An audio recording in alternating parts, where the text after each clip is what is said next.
आज का जो विषय है वो है कर्म सिद्धांत।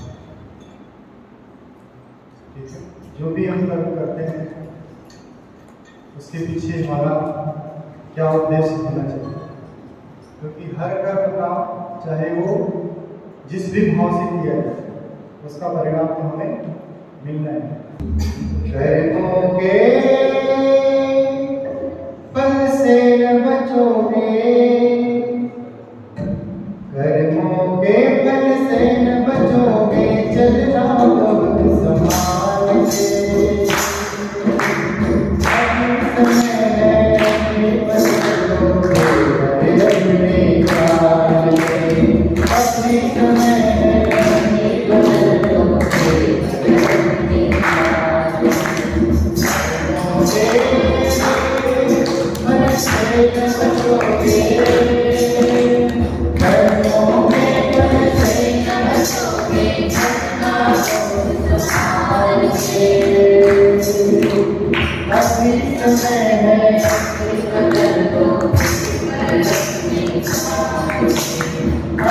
समय है अपने काल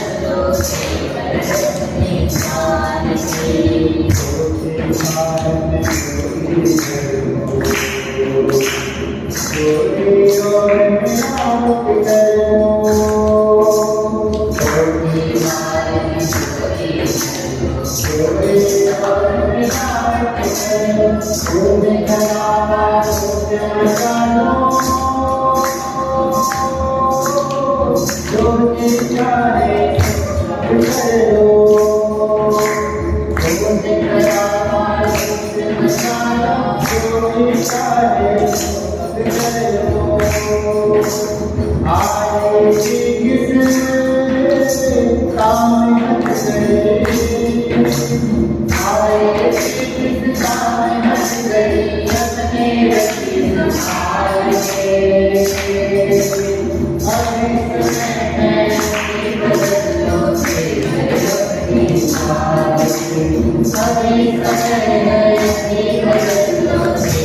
अपनी समय है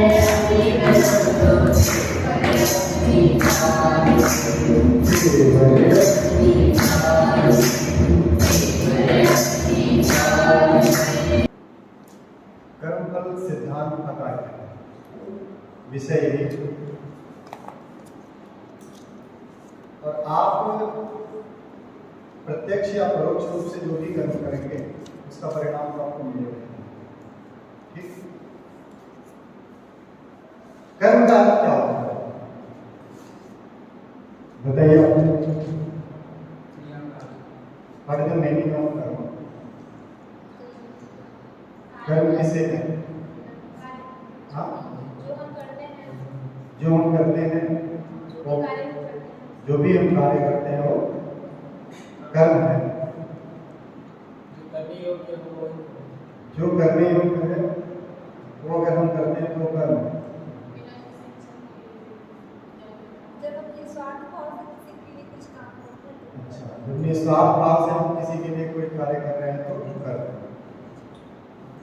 थोड़ा सा और आसान कर देते हैं। कार्य और कर्म क्या है?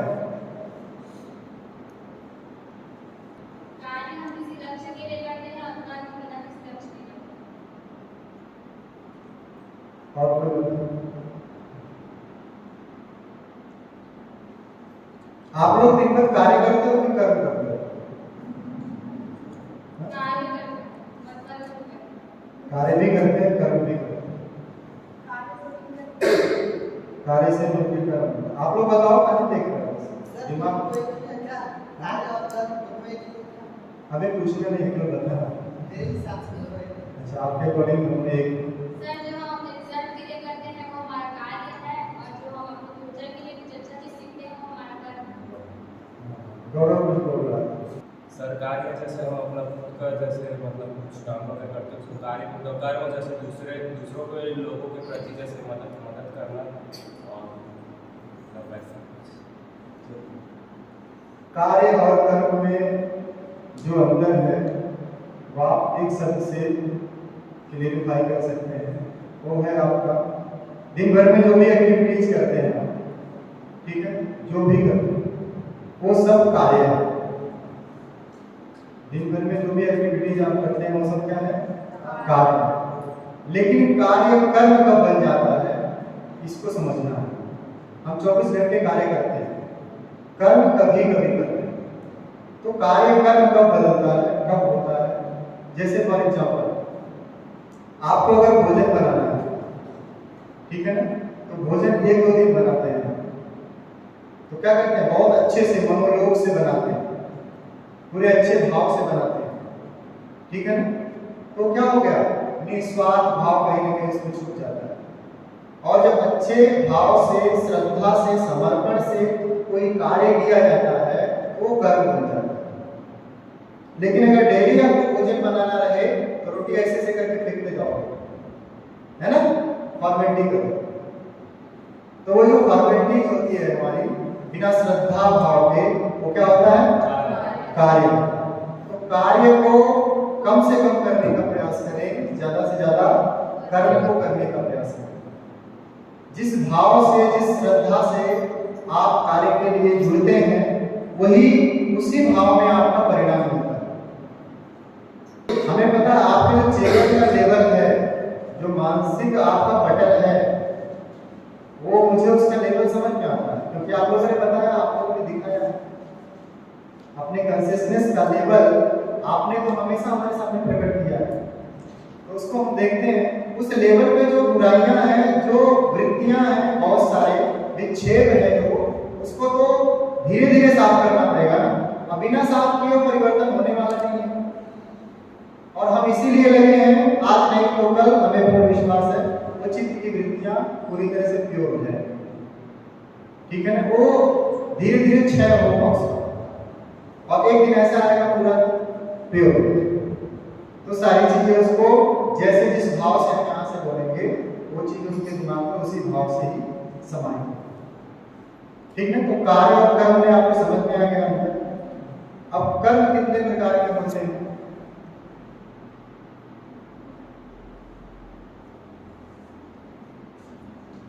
वेदों के अनुसार जो वैदिक ग्रंथ है हमारे, उसमें 2 प्रकार के कर्म हैं, एक विहित कर्म और एक निषिद्ध कर्म। विहित कर्म का मतलब क्या है? जो हमारे वैदिक ग्रंथ कहते हैं कि ये कार्य करना चाहिए, जिस कार्य को, जिस कर्म को करने के लिए हमारे वैदिक ग्रंथ हमको परमिशन देते हैं, ठीक है ना, उस कर्म को क्या कहते हैं? विहित कर्म। और जिस कर्म को करने के लिए हमारे वैदिक ग्रंथ मना करते हैं, ऐसे कर्मों को क्या कहा जाता है? निषिद्ध कर्म। संचित कर्म, ठीक है, प्रारब्ध कर्म, क्रियमाण कर्म। संचित कर्म क्या होता है? जो हम कर्म करते हैं और उसका कहीं ना कहीं संचय होता है, ठीक है ना, संचय होना, संचित कर्म हो। और वो संचित जो हुआ है कर्म वो भविष्य में अपना परिणाम देगा। प्रारब्ध कर्म का क्या मतलब होता है? जब वो संचित कर्म रिजल्ट देने के एक कंडीशन में आ जाता है, प्रारब्ध मतलब पका हुआ, अपने लास्ट कंडीशन में जो कर्म पहुंच गया है, जो जस्ट आपको रिजल्ट देने वाला है, वो होता है प्रारब्ध कर्म। ठीक है। और तीसरा क्या है? क्रियमाण कर्म। क्रियमाण कर्म का मतलब ये होता है कि जिसको आप चेंज कर सकते हैं, जिसके रिजल्ट को आप चाहे तो बदल सकते हैं। मतलब जो आपने अभी किया ही नहीं है, अभी जो हम लोग प्रेजेंट टाइम में हैं, हम यहाँ से बोल रहे हैं, कुछ अच्छी अच्छी बातें आपको आप सुन रहे हैं, ये भी एक कर्म है। अब आप कैसे सुनेंगे इस पे डिपेंड करता है उसका रिजल्ट, उसका परिणाम। ये होता है क्रियमाण कर्म। और एक प्रायश्चित कर्म होता है। प्रायश्चित कर्म क्या है? शब्द से आप लोगों को कुछ स्पष्ट हो रहा होगा। क्या होता है प्रायश्चित कर्म? कोई कर्म आपने गलत कर दिया और आपको रियलाइज हुआ, ठीक है ना? तो उसको फिर ठीक करने के लिए अपने आप को किसी न किसी प्रकार से हम साधना के माध्यम से या फिर किसी पूजा पाठ के माध्यम से, यज्ञ के माध्यम से, ठीक है, उसको सही करने का प्रयास करते हैं। जो हमसे गलती हुई उसके लिए क्षमा याचना करें। तो वो क्या होगा? प्रायश्चित। ठीक है ना? तो इस प्रकार से कर्मों की बहुत बड़ी श्रेणियां हैं, कई प्रकार हैं, कई वेरिएशंस हैं, लेकिन हमें मूल चीज समझना है कि हमें कैसा कर्म करना चाहिए। ठीक है। तो एक निमित्त कर्म होता है, नित्य, नैमित्य, काम्य और प्रायश्चित। तो नित्य का मतलब क्या होता है? जो डेली रूटीन में आपके कर्म होता है, जो कि आपको करना ही करना है। ठीक है ना? ब्रश करना है मॉर्निंग में आपको, तो कभी कभी जल्दी हो जाता है, ठीक है, तो आराम से करते हैं, पूरा अच्छे से ध्यान से देख देख के, मिरर देख देख के अच्छे से करते हैं। कभी कभी ऐसा भी होता है, कभी कभी समय नहीं है, जल्दी जल्दी कर ले, है ना, इधर भी लगा है, अंदर सफाई नहीं हुई, कर फॉर्मेलिटी हो गई, कार्य कर लिया टेम्परेरी। कभी कभी तो ध्यान आता है नहीं, दांत देख ले, थोड़ा सा देखे, इधर अच्छे से सफाई करें। ऐसे हम शरीर की भी सफाई करते हैं। जब अच्छे भाव से हम कोई कार्य कर रहे हैं, पूरा ये डेडिकेशन के साथ, टारगेट के साथ, एक लक्ष्य है कि नहीं करना ही करना अच्छे से, तो वो कर्म होता है। अकर्म का फल मीठा होता है ना, अच्छा होता है। ठीक है ना? तो वही, अब लेकिन जब कार्य करेंगे तो उसका कोई रिजल्ट अच्छा आएगा कि नहीं आएगा, इसकी कोई गारंटी नहीं। तो नित्य कर्म के अंतर्गत जितने भी कार्य आते हैं उनको भी आपको अच्छे से करना चाहिए, डेली रूटीन पे करना। दूसरा नैमित्य, नित्य, दूसरा क्या है? नैमित्य। नैमित्य का मतलब क्या होगा? किसी के निमित्त, ठीक है, किसी के निमित्त किया जाए। जैसे मान लीजिए किसी का जन्म दिवस है, आज किसका जन्म दिवस है? दिनेश्वरी जी का। तो अगर उनके जन्म दिवस पे आप दीपयज्ञ का मतलब प्रोग्राम आयोजित करना चाहते हैं, तो क्या दीपयज्ञ का प्रोग्राम वो खुद करेंगी? नहीं करेंगे ना, उनके लिए आप लोग करोगे, है ना, मंत्र आप लोग बोलोगे। तो ये कार्य कौन करा रहा है? आप करा रहे हैं। किसके निमित्त कर रहे हैं? दिनेश्वरी मैम के निमित्त कर रहे हैं। इस प्रकार से ये कर्म क्या होगा? नैमित्तिक कर्म हुआ। जो कर्म तो आप रहे हैं लेकिन अपने लिए नहीं, अगले के लिए कर रहे हैं। ऐसा कोई भी कर्म जो दूसरे के लिए आप करते हैं तो वो क्या हो जाता है? नैमित्तिक कर्म। तीसरा काम्य। काम्य इच्छा, कामना, ठीक है ना, किसी चीज की चाहत। ऐसे चीजों के लिए जब हम कोई कर्म करते हैं तो उसे क्या बोलते हैं? काम्य कर्म। जैसे पापा जी ने बोल दिया, बेटा आपकी बात जो है 55% तो ला दे, तेरे लिए जो सी बाइक कहेगा वो खरीद, जो सेट कहेगा वो सेट तुम्हारे लिए गिफ्ट मिल जाएगा, आपकी बर्थडे में तुमको मिल जाएगा। कुछ लोगों के घर में अगर टास्क मिलता है तुम ये काम करेगा, तुमको ये चीज मिल जाएगी। तो उस बालक, उस व्यक्ति के अंदर ऐसी चाहत हो जाती है कि नहीं मुझे करना ही है, कामना के दृष्टि से, मतलब उस चीज को प्राप्त करने के लिए हमें ये करना ही पड़ेगा। तो अच्छे से मेहनत करता है, उसको क्वालिफाई करता है, अपना परसेंटेज लाता है, तो पेरेंट्स खुश होते हैं, ले बेटा चाबी ले। ठीक है ना? तो ऐसे किसी चीज की चाहत, किसी चीज को प्राप्त करने के उद्देश्य से, ठीक है ना, आप यदि कर्म करते हैं तो उसको काम में कर्म कहते हैं। लास्ट क्या है? प्रायश्चित, जो आपको ऑलरेडी बता दिया। अगर कुछ आपसे गलती हो जाए अनजाने में, जाने में, तो ऐसे कर्म से हम कैसे बचें, खुद को कैसे ऐसे कर्मों से, कर्मों के परिणाम से छुटकारा पाएं, तो उसके लिए होता है प्रायश्चित। और कर्मों के प्रकारों में अगर और आगे जाएंगे तो 4 कर्म और होते हैं जो महर्षि पतंजलि ने बताया। कौन कौन सा? कृष्ण कर्म, शुक्ल कर्म, कृष्ण शुक्ल कर्म और कृष्ण अशुक्ल कर्म। पहला क्या है? कृष्ण कर्म। अच्छा, कृष्ण का मतलब क्या होता है? काला। राधा की गोरी, मैं क्यों काला, गाना सुने हैं? इसी से आप दिमाग लगा लीजिए। और एक उदाहरण है जिसपे हम लिख के पढ़ते थे बचपन से लेके, श्याम तक बोलते हैं ना उसको। श्याम मतलब काला, वहां भी उसका मीनिंग काला होगा। कृष्ण का मतलब भी काला होगा। कृष्ण पक्ष का मतलब भी अंधेरा हो जाता है, काला। तो आप कहीं से भी ले लीजिए, समझ लीजिए। तो कृष्ण का मतलब क्या हो गया? काला। कृष्ण का मतलब काला कर्म। काला कर्म नॉर्मली बुरे कर्म, ठीक है ना? आपके द्वारा जो भी बुरे कर्म हो रहे हैं उसको क्या कहेंगे? कृष्ण कर्म। और शुक्ल कर्म, शुक्ल मतलब अच्छा, ठीक है ना, प्रकाश से युक्त। तो जो भी अच्छे कर्म कर रहे हैं, जो भी अच्छे कार्य कर रहे हैं आप, वो सब शुक्ल कर्म के अंतर्गत आता है। और कृष्ण और शुक्ल कर्म का क्या मतलब हुआ? कृष्ण कर्म को पाप कर्म भी कह सकते हैं और शुक्ल कर्म को पुण्य कर्म भी कह सकते हैं। और कृष्ण शुक्ल कर्म का क्या मतलब हुआ? जो अच्छा और बुरा दोनों है, जो हम लोग करते हैं, जो हम लोग करते हैं। हम लोग न तो कृष्ण कर्म करते हैं न तो शुक्ल कर्म करते हैं, कृष्ण और शुक्ल कर्म करते हैं। बात समझ में आई ना? हम लोग न तो पाप करते हैं, ऐसा नहीं कि और पाप किए जाते हैं, पुण्य भी तो कर देते हैं बीच बीच में। ऐसा भी नहीं कि और पुण्य कार्य करते हैं, पाप भी बीच में हो जाता है। तो पाप पुण्य दोनों होता है। तो कृष्ण और शुक्ल कर्म। लेकिन जो चौथा प्रकार है उसमें क्या है? अकृष्ण अशुक्ल कर्म। मतलब जो न तो पाप है न तो पुण्य है, पाप और पुण्य से रहित जो कर्म है उसको बोलते हैं अकृष्ण अशुक्ल कर्म। जो कौन करता है? योगी लोग करते हैं, महान आत्माएं, महान पुरुष। ऐसे बहुत सारे महान हैं लोग जिन्होंने इस कर्म को अपने जीवन में धारण किया और मतलब निस्वार्थ भाव से कर्म किए गए, ठीक है ना? तो इस प्रकार से आपने वेदांत, उपनिषद, वैदिक ग्रंथ, पातंजलि योग सूत्र, इसके अलावा गीता में भी कर्मों का वर्णन, ठीक है? कर्म अकर्म विकर्म, उसको और सरल शब्दों में अगर समझना है तो स्वार्थ और निस्वार्थ।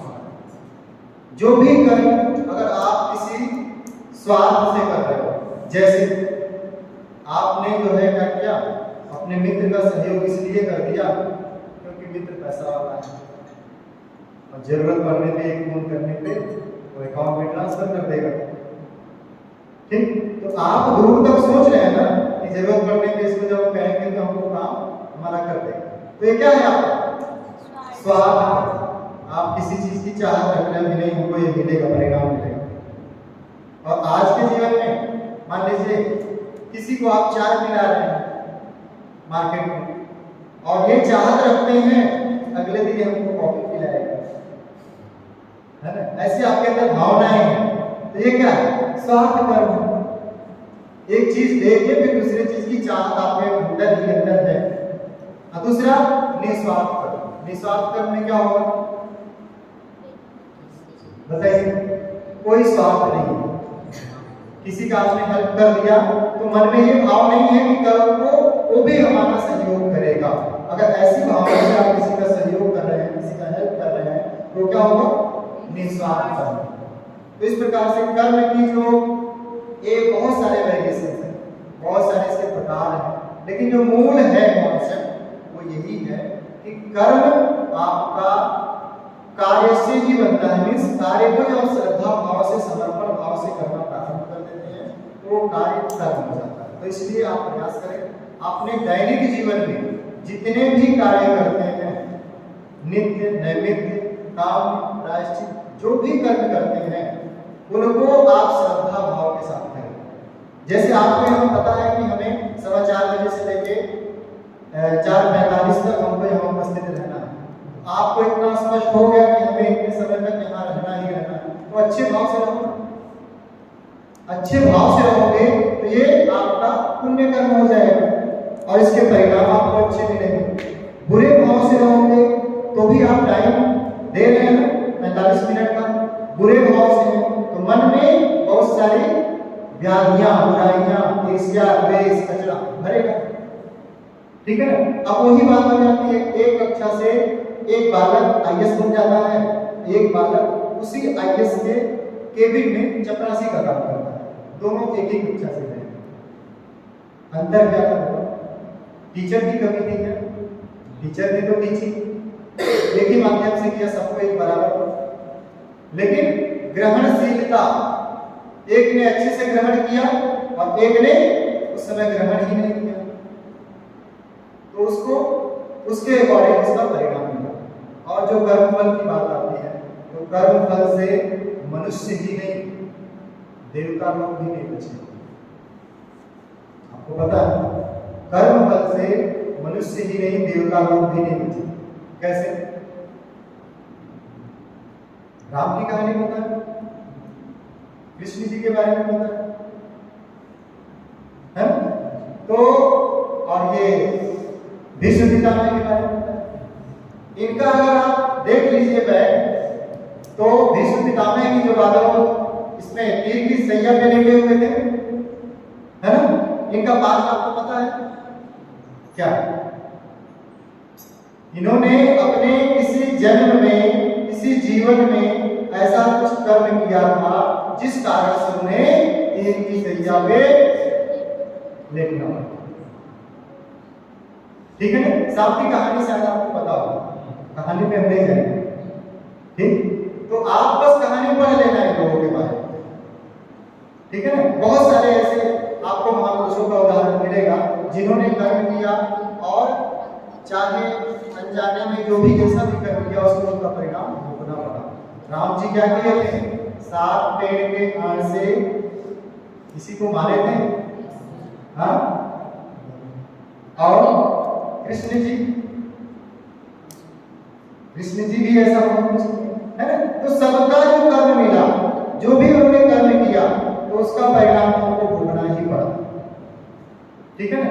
तो जब ऐसे देवी देवता के रूप में लोग कर्मफल भोगे हैं तो हम और आप क्या है? हमको तो भी भोगना पड़ेगा। इसलिए आप अपने तरफ से हमेशा 100% प्योर और कर्म करिए, अच्छी बातें ही सजेस्ट करिए अगले को। करना न करना वो उसका कर्म है। हमारा जो कर्म है एक शिक्षक का, वो हम अपना कर्म करते हैं, परिणाम कैसा आप देते हैं उसका वो आपका कर्म है। हम अपना कर्म नहीं छोड़ सकते हैं, आपके कर्म की जिम्मेदारी आपकी।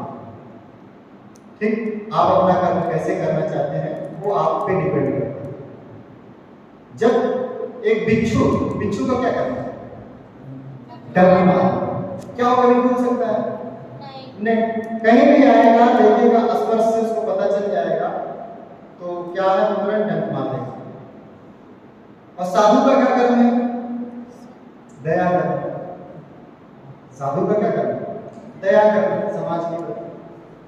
तो जब वो बिच्छू डंक मारना नहीं छोड़ सकता है तो साधु अपनी साधुता क्यों छोड़ेगा? नहीं छोड़ सकता। तुम डंक मारो भैया, तुम्हारा वो प्रकृति है जो बदल नहीं सकते। अब मैं दया करूंगा समाज के लोगों पे, ये मेरी प्रकृति है जो मैं बदल नहीं सकता। ठीक है। तो आप अपनी प्रकृति को समझिए और क्या आपकी प्रकृति है उसको बदलने की जरूरत नहीं। अगर उसमें कुछ आपको लगता है कि परिवर्तन चाहिए तो उसका बस एक ही माध्यम है, साधना। ठीक है ना। साधना में अपने आप को लीन करिए, 10 मिनट 5 मिनट प्रतिदिन, फिर आपके वो कर्म धीरे धीरे पुण्य कर्म के रूप में परिवर्तित होंगे और श्रेष्ठ कर्म की तरफ आप अग्रसर हो जाएंगे। अगर आप 24 घंटे का मूल्यांकन करेंगे तो आपके लिए 1.5 घंटे निकालना बहुत बड़ी बात नहीं है। एक बार बैठने पे 2 घंटे बीत जाते हैं, आपको समझ में नहीं आता। तो आप उसी में से 24 घंटे में से 1.5 घंटे अगर अपने लिए निकाल रहे हैं, अपने प्यूरिफिकेशन के लिए निकाल रहे हैं, जो आपके केवल विषयगत नहीं बल्कि पूरे जीवन में काम आएगा, तो कहीं न कहीं आपके जीवन के लिए ये बहुत बड़ा एक मौका है, एक अवसर है सुनहरा, जिससे कि आप अपने आप को ऐसा करने के लिए एक चांस पाए हुए इस बार। इसके पहले तो इस प्रकार की कोई गतिविधियां नहीं होती थी, है ना? तो इसलिए आप लोग इसको विशेष ध्यान दें, अपने कर्म को ध्यान दें।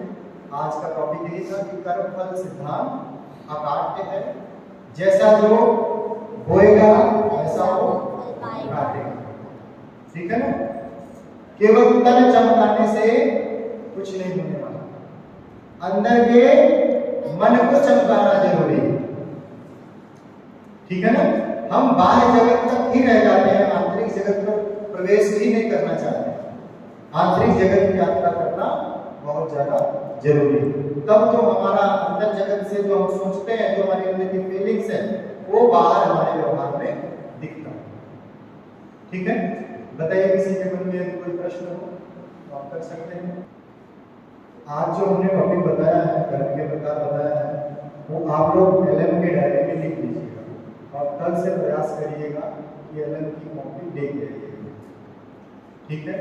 ये क्लास ही समझिए आधे घंटे की आप। ठीक, शुरू में भजन हो जाता है, लास्ट में एक आरती हो जाती है, बाकी 10-15 मिनट 20 मिनट जो भी होगा 20 मिनट कुछ बातें आपको बता देते हैं। ये क्लास ही समझिए। ठीक है? और आप लोग भी क्षेत्रों में जाएंगे, घर के परिवार से जुड़े होने के नाते, विश्वविद्यालय से जुड़े होने के नाते, हो सकता है आपको आदर सम्मान के साथ कोई मंच बैठा हुआ है, तो वहाँ के ये गायत्री परिवार के लोग महादेव संस्कृत विश्वविद्यालय के बालक हो रहे हैं, इन्हीं से कार्यक्रम करवा देते हैं। आपको डायरेक्ट मंच पर बैठा था, आप वहाँ क्या करोगे? आपको तो कार्यक्रम कराना पड़ेगा, बोलने की शैली भी सीख सकते हो आप कि कैसे बोलना है। उधर से कोई कितना भी गुस्सा हमको दिलाएगा, लेकिन हमारा यहाँ से नेचर परिवर्तित नहीं हो सकता है, क्योंकि अभी हम जहाँ बैठे हुए हैं इसको व्यासपीठ कहा जाता है। आप जब सामने इस तरह के किसी मंच पे बैठते हैं तो स्थान व्यासपीठ माना जाता है, तो वहाँ से ऐसा कुछ भी हमारा व्यवहार आपके प्रति नहीं हो सकता, इसी तरह से आपको भी ऐसे मौके मिलेंगे क्षेत्रों में जहाँ से आप लोगों को मोटिवेट करना पड़ेगा, किसी विषय पे बोलना पड़ेगा, हो सकता है कहीं भी कराना पड़ेगा, संगीत देना पड़ेगा। तो कैसे क्या करना है, कैसे क्या विषय होना है, इन चीज़ों को भी आपको यहाँ से सीखने को मिलेगा। नंबर सीधी कर लीजिए। किसी का कोई प्रश्न नहीं है ना? हाँ बोलो। सर, जो हम कार्य करते हैं उसे कर्म कहा जा सकता है तब जब हम उसे निस्वार्थ भाव से करें, लेकिन मानसिक कर्म ही कहते हैं, तो मानसिक रूप से जो भी हम सोचते हैं उसे कर्म कहेंगे। मानसिक रूप से क्या? जैसे जैसे मैं सोच रही हूँ, अगर किसी के बारे में बुरा सोच रही हूँ तो मैं उसे कर्म कहूँगी कि मैं बुरा कर्म करें। आपका जवाब मिल जाएगा। ठीक, मानसिक रूप से अगर कोई किसी के बारे में अच्छा सोच रहे हैं या बुरा सोच रहे हैं, तो उसको किस कर्म के अंतर्गत रखेंगे? कर्म है या कार्य है, ऐसा बोलो। गीता में भगवान श्री कृष्ण कहते हैं, हे अर्जुन, तू या तो युद्ध लड़ेगा या युद्ध नहीं लड़ेगा, तू खाएगा या नहीं खाएगा, तू चलेगा या नहीं चलेगा, लेकिन तब भी तू कर्म से नहीं बच सकता। समझ गए? तुम काम करोगे तो कर्म तो कर ही रहे हो। ये मत समझना कि काम हम नहीं करेंगे तो हम कर्म नहीं कर रहे हैं, वो भी कर्म कर रहे हैं। मीन्स आप जो कुछ भी सोच रहे हैं, भले एक जगह बैठे हुए हैं, जो कुछ भी सोच रहे हैं, माइंड काम कर रहा है तो कर्म हुआ। अच्छा कर्म कर, अच्छा सोच रहा है तो पुण्य कर्म हो गया, बुरा सोच रहा है तो पाप कर्म हो गया। ठीक,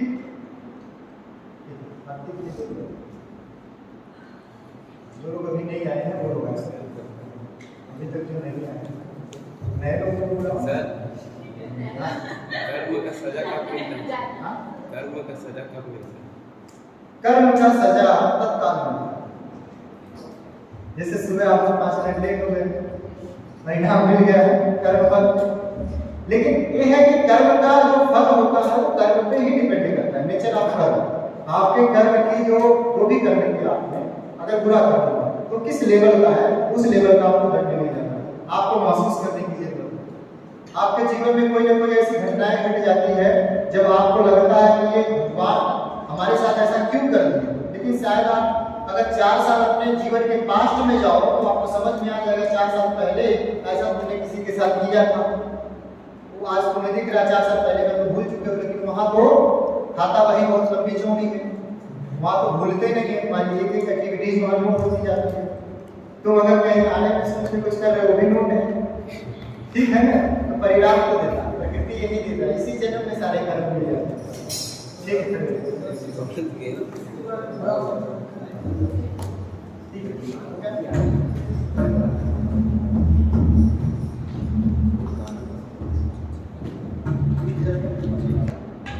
बोलिए भगवान की जय। ओम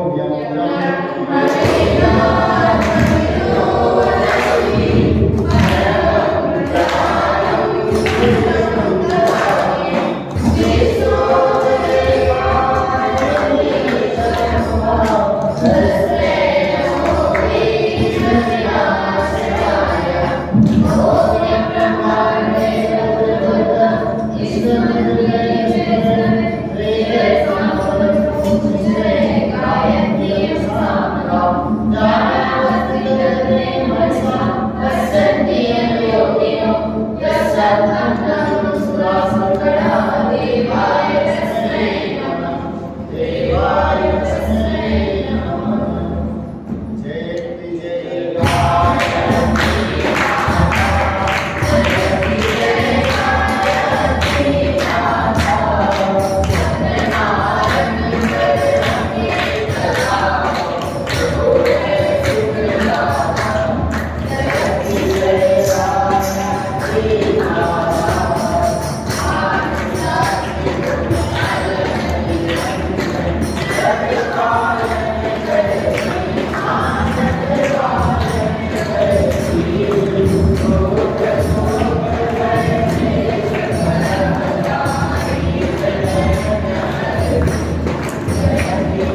ठीक है, शांति समाप्त।